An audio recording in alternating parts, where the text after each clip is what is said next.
What's up, ladies? Stephanie here, George Garrison. Shoutouts! I just wanted to take some time and just do a quick tutorial to offer some tips and tricks that were offered to me that helped me through my legacy build. I built the KW Designs female legacy era trooper. It was a really fun build.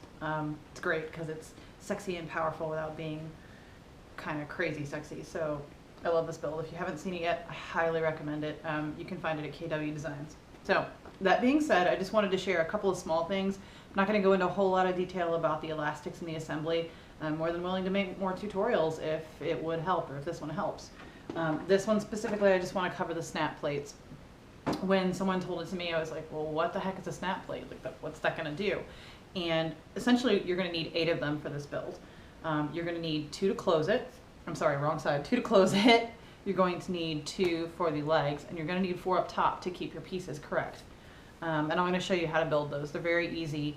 Again, not going to go into too much detail about how to attach them or where to attach them. All of us ladies know we're all built differently, so it might not be the same spot on my armor than it is on yours. I'm kind of towards the larger end of the spectrum for the build. Amy, shoutouts, was building hers at the same time I was, and it was really funny because she's so much smaller than me, so a lot of her stuff was placed in different areas than mine. So we can touch on that again later, but today just specifically snap plates. Now, I'll show you what a snap plate is. Essentially, when you build it, you build the corset first, just because you want it to fit you properly and you want everything else to follow and fit properly as well. So I'm going to show you the inside of mine. If I can get all this Velcro apart. Velcro is your best friend. But note that you're not going to use the crappy cheap Velcro that you buy from Walmart. I think you can get industrial Velcro from Walmart, but just make sure it's Velcro brand, industrial. The cheap stuff does not work. You'll be spending a lot of time CA gluing things down and Velcro, and it just sucks. So don't use it. Save yourself some time. One of your best friends is going to be elastic. Black, 3-inch. It's how you're going to secure the left side. I suppose you could do it either side, but it seems like most people are right-handed and would like to snap themselves in on the right. So here's the elastic, 3-inch, black. I got mine from Fine Fabrics here. I'm sure that there are plenty of other places online, maybe even some fabric stores. I did have some difficulty finding it from Hancock's or Joann, but just look around, it's out there. So once you've gotten the elastic put in, here we have my elastic. On the other side, you're going to use these, which are the snap plates. Now, there's one at the top and one at the bottom, and it's kind of hard to see on my GoPro, but if you can see, there's a little square shape that kind of surrounds the snap plate. That kind of keeps it, it secures it better. You wouldn't want to glue a snap just straight to the armor because it's kind of brittle. Lots of different reasons. Plenty of people have done it 100 different ways. I think this is probably the best way. I see it used in many other armors. So what we're going to find out is how to do these little things right here, which will save your life. And then on the other side is the female end of the snap plate. Let's see if we can get a better view of this. An elastic. So we're going to put that down and show you what a snap plate looks like in assembly. It's essentially ABS. Well, it is ABS. That was a stupid statement. The extra sheet that comes, you're going to use this to do different things like shims, cut out the snap plates, whatever you need it for. I had plenty left over. This is just a piece that was in the box. You got plenty to screw it up, don't worry. What I do is I'll take a ruler and just hold the ruler down on the width, mark it, and then score it with an X-Acto. I'm going to assume that for the purpose of this, you know how to score and snap the ABS. So what I've done is I cut a piece long ways, like I said, width of the ruler, and then I went back and just turned the ruler around and made some squares. Now you're going to need 8 snap plates altogether, so you're going to want to cut 16 squares. Don't worry if they're not perfect because you're going to Dremel them down later.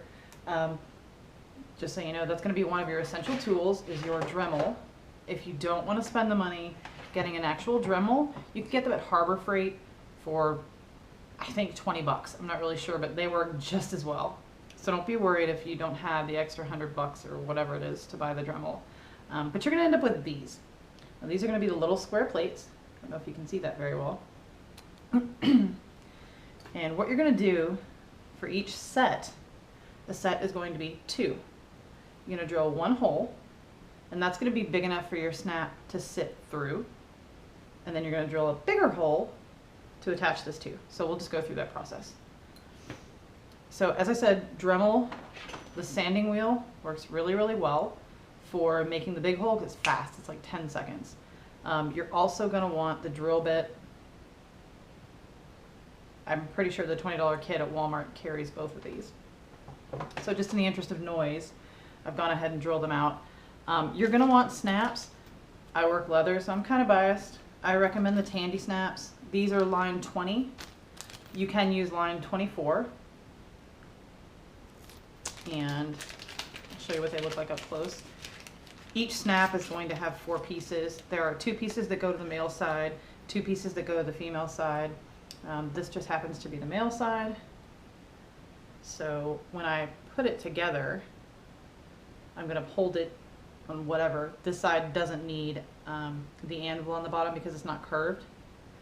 And there's the top piece. So I would set my ABS plastic that I've drilled a hole in, and I'm going to set it through that hole. And then what I'm going to do is I'm going to seat my rivet on top, and then I'm going to use the Rivet Setter, which again, this is something that you can buy from Tandy. You can buy a kit from most tool stores that will have snaps and the snap setter in them. Really the cost difference isn't that much. You're talking 10 bucks to actually find a Tandy, or go online and just order the tools. These hold up way better just from personal experience. Again, I'm biased, but Tandy snaps all the way. So for that, unfortunately I don't have both sets of the Tandy snaps. So what I've done is I just used a cheaper version that I had. This was like a General Snap, I think is the brand name. When I first started doing it, I have a ton of these left over. I just don't use them anymore. So now that you've got your snap set into your snap plate, it looks like this. So what I'm going to do is I'm going to take another one of these squares, and I've drilled this hole into it. So you're going to take your snap plate, if you can see how that's sitting right now, and you're going to take this, the one you've drilled the hole in, and you're going to put them together. Now, you're going to do everything I'm showing you here with CA glue. You're going to use also E6000 on your build, but this is going to be your best friend besides your Dremel. This is the CA glue. This particular brand comes from Hobbytown, and you're going to want a kicker, which is basically, this one's called Insta-Set. It makes the glue set immediately. You're going to glue your fingers together, so don't worry about it. No big deal. You can still be fabulous while you glue your fingers together. So, and make sure you're putting them on the right sides. So the reason for this, if you can see the bottom, maybe can't, it's not exactly flat. I'm not 100% sure because it's really just guessing, but I think the reasoning for adding this last plate to the bottom like this is just for stability, and I think ABS bonds to ABS a little bit better with the glue. So we're going to take the back of our snap plate, not the top, so the back. I'm going to put just a little bit of glue around the edges. Drop that back plate on. We're just going to spritz it so it sets instantly. Voila, you have a snap plate. So it looks really dirty right now. What I did, and what I think everybody does, is you just want to take the Dremel, and it's very fast, and just hone down the edges. I just happen to have the sanding bit on here, so I guess I'm going to retract my earlier statement about noise and just show you how easy it is.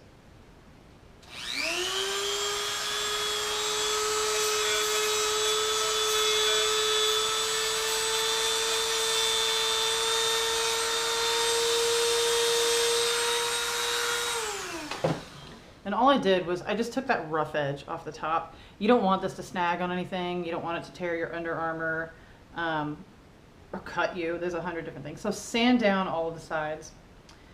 And this is a snap plate. So once you've got these, you can position them properly on your armor, however it may go. And you're going to need the female end. So specifically because I already had one of these built, I'm going to show you what the shoulder straps look like. I don't have the shoulder armor with me, but basically your front and your back are going to be connected with snaps. So since you have the male end of the snap plate, make sure you use the female end for everything else. These are going to be on the shoulder like this. Mine has a piece of Velcro because eventually that's how you're going to put the shoulder bells on. And they're folded over here. And then I just put a snap in. So it's going to sit upside down on your shoulder. My chest piece has one of these on the inside, and it just snaps to it. You're definitely going to want to do that on both sides, front and back. It's easier to get it on and off. So yeah, so that's how you make snap plates. You're going to need 8 in total, so don't forget your best friends are CA glue, Instaset. You're going to want elastic for the shoulders and everywhere else, so you might as well just buy a little bit more than you need.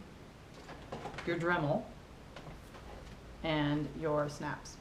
If you're using the Tandy, you're going to want the setting tool, and you're going to want the anvil to set the female side, because the female side has a contoured top, so if you don't get it, you're just going to smash the rivet and it's going to look awful. I think I've covered everything as far as snap plates go. So again, here's our finished snap plate. If you're interested in more tutorials about how I made mine and what was taught to me, just let me know. Peace out, guys.